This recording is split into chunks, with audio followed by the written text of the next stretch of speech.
let me introduce to you my fantastic panel who are going to be reflecting on what we heard there from Honorable Minister Mandavia, as well as the Secretary of State, Sajid Javid. So we have with us author, political communications strategist, Priyam Gandhi-Mody. Welcome to you. How are you today? Thank you for having me. Excellent.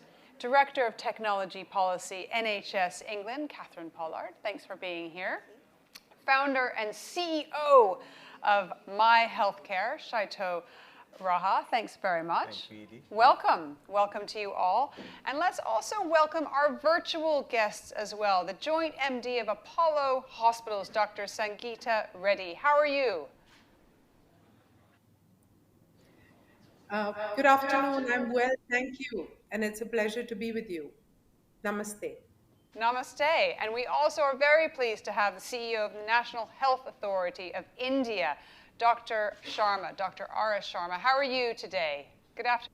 I'm fine. Thank you very much. You know, And Dr. good afternoon to you all. I don't know if you were able to listen to the last session, Dr. Sharma. Did you hear it? I did. I was there in the panel. I wonder, in the listening I'd love to hear your reflections on what you heard from the minister. What do you think was really important to pull from Honorable Dr. Mandavia's comments that you'd like us to reflect on? Thank you very much for inviting me in this panel. I think it's very important issue. The health is an extremely important issue. And Dr. Manvia spoke of a number of things, and I'll dwell on two of them. One is the digital, health mission which India has started in September last year, and of course when the Honorable Prime Minister Boris Johnson came to India in April, there was a joint communique, and that spoke about the collaboration between the National Health Authority and the National NHS of UK in the digital health area and many other areas. And what we have embarked upon by way of digital health mission is essentially, putting all the pieces together, the building blocks, necessary building blocks, which essentially will ensure that a common person is able to book, search, and avail all kinds of services, whether it is ambulance service or other medical services. The overall architecture and overall mission of the digital health mission is to leverage the information and communication technologies to deliver affordable, quality, and accessible health services to our people. So that's the broad one part which we are doing. Dr. Mandavia also spoke about the largest health insurance scheme in the world, which is the Ayushman Bharat Pradhan Mantri Jan Arogya Yojana, which actually covers 500 million people and provides an assurance, health assurance to the tune of 500,000 rupees per annum for each family. So that's again a scheme which is being implemented, and we have spent about $7 billion thus far in the last 3 years. So we are spending about $1.5 billion every year on an average. So that's another scheme which we are running, and we think that the digital mission which the PM has launched, that is the future of healthcare. That is the way we will be able to ensure that we have an affordable, and Dr. Mandavia made a very strong mention of the affordability of the health services, and that will make it affordable. Also, it will actually provide access to everybody in the country, and that's the broad objective of the digital mission. So that's where I will stop. Access to everyone in the country. And when you think about a country like India, it's extraordinary. Shyatto, just give us a sense of the scale of the challenge in India as we discuss this. So I think as Dr. Sharma said, we are a population of 1.4 billion people in India. And in a matter of 12 months, we've actually been able to vaccinate almost 40% of India, which is quite incredible. Most of India is double vaccinated, which is again incredible in terms of being able to manage the logistics, ensuring it all gets done. And as Dr. Sharma said, I think India has moved from a non-insured market towards being at least 40% of India being insured under the government scheme. But then as a thrust of that, you also have private insurance which is backing that up. And you will see in the years to come, almost 80-85% of India will be insured. I think that's a great achievement when you talk about a country. The second thing is you've got to understand India is there's the challenge of distance, right? All of healthcare is concentrated really around amongst the top, amongst urban India, which is about 30% of India. So 70% of India actually has to travel 200, 250 kilometers to get access to quality healthcare, right? So I think technology is going to help immensely. And some of the things that Dr. Sharma talked about in terms of making healthcare more accessible. And I'm sure Dr. Sangita Reddy is going to talk about the teleconsultation network that they have set up. And all of this is moving towards really making healthcare more affordable, more accessible, and available because of the growing mobile internet in India. Affordable, accessible, inclusive, such important. They can't just be words, they have to be reality. Catherine, let's hear from you. What did you hear from the Secretary of State that you think our audience should take away with when we think about the future of healthcare, the future of digital healthcare, and as well the ways that UK and India can collaborate? Brilliant, yeah, and I think I'll also pick on kind of two major themes, of which one will be digital health, but I'm actually going to start with the data point, because the Secretary of State talked about our collaboration on the recovery trial and indeed on some of our clinical research, and I think one of the things that we can all be incredibly proud of from the pandemic was how we shared data much more widely with a really fantastic healthcare mission in mind. And that is something that we need to kind of endeavour to continue if we are going to make breakthroughs at a similar pace for other big, either global disease challenges or indeed some of the kind of pressing healthcare challenges like dementia or cancer that are certainly like kind of preying upon our population. And so we also published a data strategy for health and social care called Data Saves Lives two weeks ago. And it really talks about how we need to make sure that data flows safely within the NHS in order so that frontline staff can have that more complete view. And citizens are able to generate and contribute their own data, which is going to be critical as we move towards that more digital health agenda. But also that through creating trusted research environments, we can be much more proactive and thoughtful in how we support really vibrant global research, make sure that we kind of harness that healthcare data.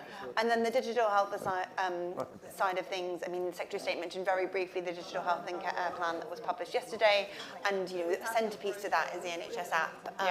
We're very lucky that we've been able to kind of harness mobile application and that we've got kind of that widespread. But I think there is so much that we can actually learn from innovation across the world, and particularly from India, which has got such renown for being the cutting edge of kind of healthcare delivery. And that's something that I look really forward to exploring as this partnership continues I to grow. think there's somebody else trying to get in on the conversation. I can hear a microphone somewhere, so we'll take care of that. But obviously others want to join this conversation. I want to come to Priyam to briefly tell us some of the lessons learned from COVID. We heard both from the UK and India about what to take away from this pandemic, but you've written a lot about India within COVID and the experience. What would you say is the most important thing we should be remembering? So there are 2 points that I want to make here. One is that vaccines still remain inaccessible, like the Secretary of Health also said. That the challenge is to get the jabs into the arms of people, and there's a large part of the world that still remains unvaccinated or under-vaccinated. So having said that, and also kind of using the platform that the AstraZeneca, University of Oxford and Serum Institute of India vaccine is a true success story, why is it that global platforms that have been set up to bridge this vaccine equity gap have procrastinated in procuring these vaccines in a timely manner? Why India, for instance, has the capacity of manufacturing about 5 billion vaccine doses this year. We did hear, though, from Sajid Javid, and I've spoken to others about this, that the vaccines are being refused by a lot of countries Yes, at correct. the moment. They are. They are. Again, to understand we need, countries like us who are natural partners, we need to exchange information to understand the motivations behind the refusals, number one. Number two, the vaccines that we use in India, because of our collaboration, which are a result of the India-UK collaboration, they're effective, they're easy to transport logistically, they're easy to store, they're easy to, especially for low and middle income countries to handle. Yeah. So why is there a refusal? So that is one of the things that we need to think about. The second point that I want to make is that the role of global organizations like the WHO has been absolutely critical in the pandemic, and of course it's clear that it's going to be critical in the pandemics to come. So having said that, it's important to note that while they offer more help and more integral services to countries, it's important to reflect what their role has been in COVID-19, be it the origin of COVID-19 or even more recently the excess mortality study, which they had to withdraw due to statistical errors in the study. So I believe that countries have to really come together and think if these organizations first need to be reformed before they take on bigger roles. Right, okay. Big questions there. Not sure we're going to get to all of them, but I do want to talk about one of the other issues that I know the WHO does a lot of work on, which is the non-communicable diseases. And Dr. Sangita, I've got an incredible phrase actually that Shyatto gave to me, that India is one of the fastest growing chronic disease markets. Extraordinary to think about chronic disease as a market, but diabetes, hypertension, cardiovascular disease. I've read some really interesting things that Apollo Hospital is doing to address this. One of the things is the augmented reality you're using to address NCDs. But tell us a little bit about your vision for Apollo and how you integrate this digital health to reach people all around India. So thank you.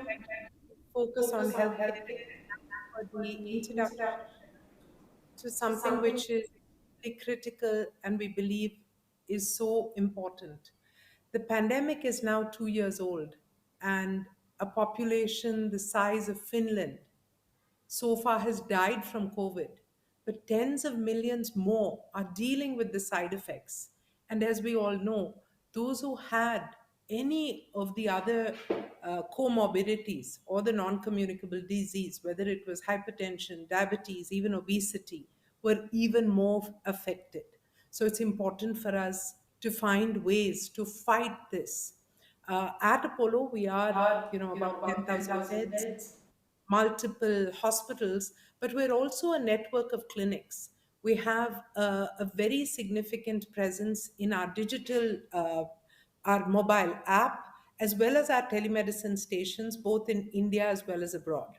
So we are looking at digital therapeutics or condition management. We're looking at early stage screening and diagnosis, because if you catch non-communicable disease early and juxtaposition it with early treatment and education and awareness in the hands of the individual, that will be the transformation.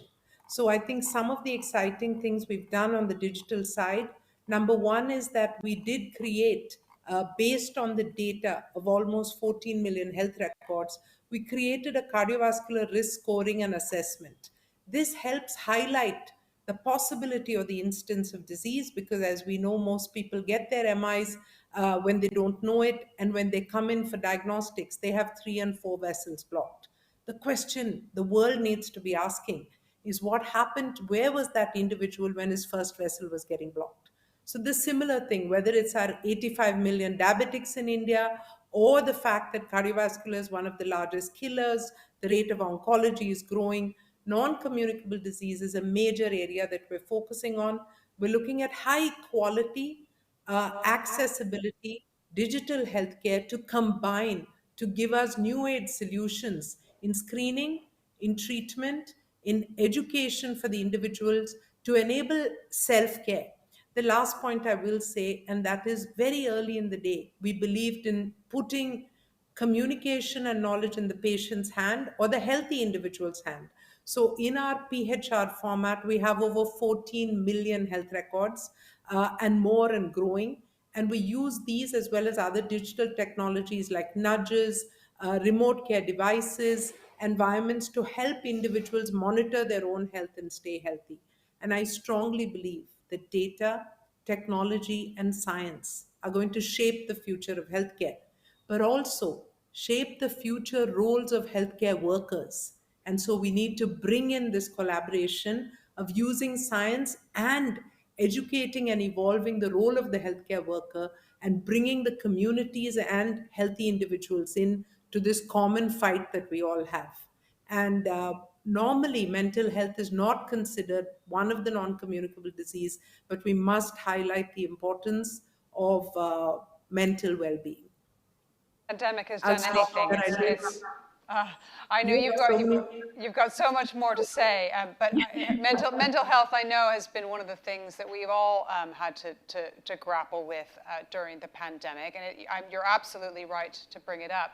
Dr. Sharma, I want to bring you back in because you've mentioned, we also heard from the Honourable Minister, Ayushman Bharat, the world's largest government-funded health assurance scheme that you're responsible for, and you're also responsible for the National Digital Health Mission, ABHA, aiming to develop that backbone necessary to support the integrated digital health infrastructure and the centralization of these national health records, which hasn't been done before. It's an extraordinary task. I want to move this discussion to how mobile is going to help you do that. How are you going to use mobile technology to communicate with people as well as you build these infrastructures, Dr. Sharma? Oh, I think you're on mute. I'm not sure if that's your side or ours. Yeah, sorry. Thank you very much for that question. So one is that I want to clarify that it is not a centralization of health records. In fact, what we believe in is essentially the fact that it is the patient who should be in control of his or her health records, number one. Number two, we also believe that the health records must remain where they are created, which means we are not going to consolidate and capture all the health records. This is what we call the federated data structure, which the federated, only the link will be there in the patient's mobile. So that's one part which I want to make it clear. Secondly, the digital mission which we are creating is essentially a kind of framework which is interoperable, which is actually inclusive, which also, all kinds of disparate applications can connect with it. And that's the way it is going to operate, because in a country of 1.4 billion, you cannot have a single monolith system. This has to be a completely distributed architecture of the system.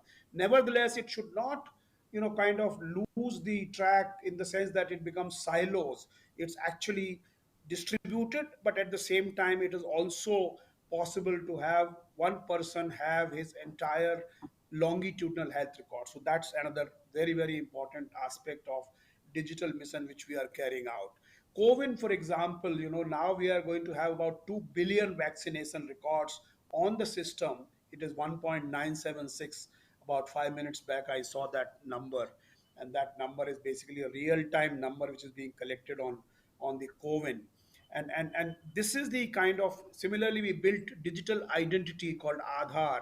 We have a UPI, which is the payment system, which did about 6 billion transactions last year.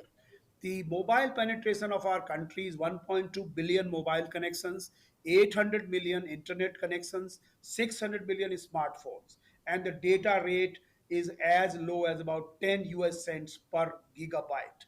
So actually, there is a digital infrastructure which is there in the country. It's a 4G connectivity. Now it's going to be 5G after some time. And we are leveraging all these, horizontal digital artifacts, digital public goods, as we call it. Similarly, the health related National Digital Health Mission or Ayushman Bharat Digital Mission is also creating digital public goods which should be able to be used by various stakeholders. For example, we are creating the health claims exchange, which will ensure that not only Ayushman Bharat PMJY, but also other insurers will be able to, other providers will be able to latch on to the system, other insurer payers will be able to use the system. So it's like a pipeline, it's like an exchange which we are going to create. So what we are looking forward to is that our experience of creating such large scale, scalable, interoperable, based on open standards, based on open APIs, all these digital public goods, we are going to look, we are going to use them to deliver the maximum advantage. So that's what is our vision of digital health or digital commerce or other kinds of artifacts which we are creating. Fascinating. Thank you. So much to discuss here, and so little time. Shyatto, let's focus on this idea of mobile, because I believe that we all agree it's going to be the future of how we help people take charge of their own health. So tell me, what do you think is most important to focus on with regard to this? I think the first and foremost is ensuring that we have digital data available, right? So I think the first step of all of this that we're talking about is we've got to go from, India's taken the advantage of COVID and gone into digitization mode, right? We've got to go to the next step, which is the digitalization mode. Currently, most of the EMR data, which, I mean, it exists all on paper, apart from, I would say, the tier 1 hospitals which have started digitalization.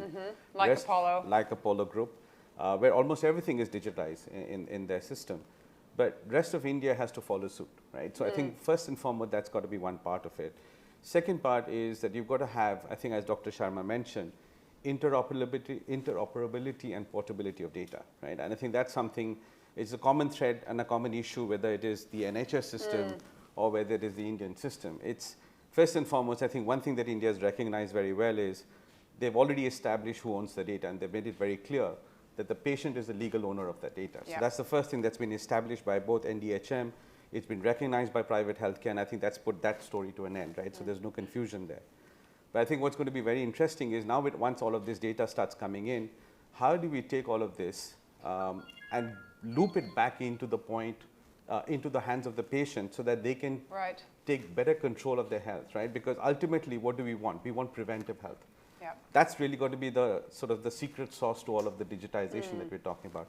If we can empower a patient using that mobile app, and I actually have a slightly different opinion on this, which is that I don't think mobile app needs to be the only channel. Digitization means any digital platform. It could be a chat message, it could be a WhatsApp, it could be anything. But I think if you can empower the patient to manage their own healthcare, to actually be able to prevent getting into hospitals, I think that's when we can consider that a success for us. Catherine, talk to us about, from the NHS perspective, not just mobile, but how do you empower the patient to take control of their own journey, their own health journey? Yeah, I mean, I'm just going to reflect and say that I feel so much empathy now with colleagues from India, because just listening to Dr. Sharma, like, you could be describing the situation and some of the vision that we're in. So it's just been fantastic to kind of feel that kind of, sense of brother or sisterhood. But to your point around how we get engagement, well, I mean, I think, the thing that we have learned through the rollout of the NHS app is that if you make it useful, people will use it. So kind of step one is like provide a service that is either time saving or more efficient, and the patients will kind of come. And our task now with the NHS app, I mean, Secretary of State talks about we've got 28 million users. We now need to kind of keep them engaged. So we need to add functionality. We've all used it in order to get our COVID our COVID pass. Exactly. And now we need to move beyond that, right? And so the kind of our tactic to start with is to try and do transactional services. So appointment management, ordering your repeat prescription, if you are eligible for a flu vaccine, being able to book a flu vaccine. So really kind of quite practical things, and hopefully things that will alleviate pressure on our quite overstretched workforce. But the goal is prevention, right? And we've got, cardiovascular disease is one of the most prevalent conditions in this country. So high blood pressure, can we just start with doing something around the measurement and monitoring and some of the, to the extent, the education of around high blood pressure? Yeah. But the final point I want to make is that we know digital technology is not going to work for everyone. You know, I've become a massive convert. I wear a smartwatch. So annoying when it tells you to stand up and you're I sitting know, on stage. exactly. Or your mindfulness break. But yeah, but like not everyone is going to be as attuned to that. And so our kind of philosophy is, can we put digital tools and channels, be those web-based or in your hands, available for those that love them and thrive from them and actually find them more inclusive, like actually some people with learning disabilities, but make sure that we are retaining face-to-face services. So let me pause you there, because I want to make sure we bring Dr. Sangita back in. I want to hear briefly about your mobile focus and how you empower patients to take control of their journey as well, very briefly. So very briefly, I think the first point is that it's important to be a continuation of the physical visit. And like we spoke about, non-communicable disease, something like diabetes, are lifestyle related. You cannot modify lifestyle with 15 minutes with a clinician. So when you build using mobile, which is almost an extension of every person today, when you build a program, a protocol, a treatment, and access to a doctor, a nudge, you do it in an integrated manner, which is suggested by the doctor, but implemented by a lower cost healthcare professional and enabled for the individual. This is what we call digital therapeutics. And this is going to play a major role. So our thought process is, first, everybody needs to have a health checkup. This checkup should be personalized and modified based on their health risk assessment. A genetic baseline screening is also good, because those with high cancer risk will screen more assiduously and meticulously and early. From the checkup, you then go into annualized screening. And when you find out what's wrong with you, you try and keep those parameters under control so that the modifiable risk factors are removed, and you do what all primary healthcare and good health is about, which is stay out of the hospital and control disease. This is what our mobile app supports our health system to deliver. A mobile app cannot deliver by itself. It is an extension or a bridge from the health system to the individual's home, their mind and their heart, and their behavior. Run out of it. I'm also conscious of share of voice. Priyam, I want to give you the last word. And I want you to just lay out one thing that you might imagine between the UK and India in terms of reimagining the relationship when it comes to health. I think most importantly is deeper exchange of information based on trust, because of our natural friendship. That's number one. Number two, all these wonderful people have spoken about technology and innovation. And we have the NHS app, and we have our COVID and Arogya Setu apps, which were delivered during COVID, which can now, as we get into the next phase of the pandemic, we can repurpose those. Arogya Setu is a contact tracing app, so maybe you could use it for other healthcare or even non-healthcare uses.